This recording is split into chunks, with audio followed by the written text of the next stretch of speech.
السلام علیکم ورحمۃ اللہ نحمد و نصلی علی رسول الکریم۔ رسول اللہ صلی اللہ علیہ وسلم ایک مرتبہ اپنے صحابہ کے ساتھ تشریف فرما تھے کہ آپ نے فرمایا، ابھی جو آدمی تم پر داخل ہوگا وہ جنتی ہوگا۔ اتنے میں ایک انصاری آدمی داخل ہوا، اس کے جوتے اس کے بائیں ہاتھ میں تھے اور اس کی داڑھی سے وضو کے قطرے گر رہے تھے۔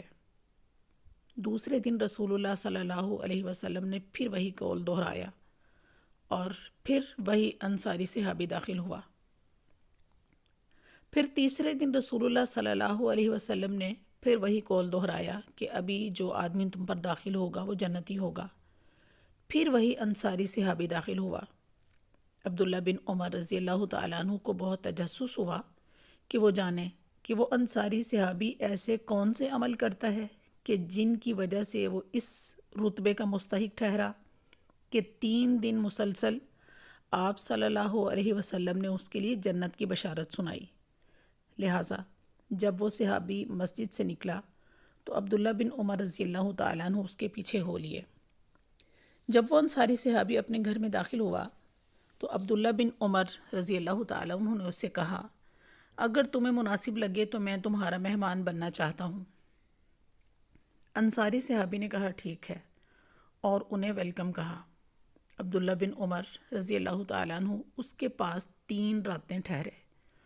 انہوں نے انصاری صحابی کو دیکھا کہ وہ رات کو سوتا ہے اور جب کروٹ تبدیل کرتا ہے تو اللہ کا ذکر کرتا ہے، یعنی کروٹ بدلتے وقت دعا پڑھتا ہے، پھر سو جاتا ہے اور وہ فجر کی نماز کے لیے ہی اٹھتا ہے۔ جب 3 راتیں گزر گئیں تو عبداللہ بن عمر رضی اللہ تعالیٰ عنہ نے اس کو یعنی انصاری صحابی کو خبر دی جو رسول اللہ صلی اللہ علیہ وسلم نے اس کے بارے میں فرمایا تھا۔ پھر اس سے پوچھا، میں نے دیکھا ہے کہ آپ کچھ ہم سے بڑھ کر عمل نہیں کرتے، لیکن آپ اس مقام و مرتبے کو کیسے پہنچ گئے جو اللہ کے رسول صلی اللہ علیہ وسلم نے آپ کے بارے میں 3 دن مسلسل فرمایا؟ انصاری صحابی نے کہا، اے میرے بھتیجے، میرے دن رات کے اعمال یہی ہیں جو تم نے دیکھے۔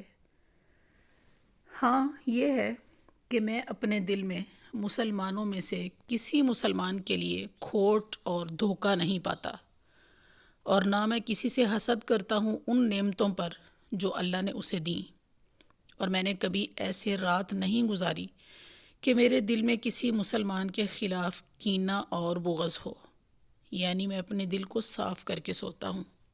اللہ سے دعا ہے کہ اللہ ہمیں بھی دھوکہ، فریب، حسد، بغض، کینے جیسی بدترین عادتوں سے محفوظ فرمائے اور ہم سب کو بھی اپنی جنت کا مستحق بنائے۔ اللہ نگہبان۔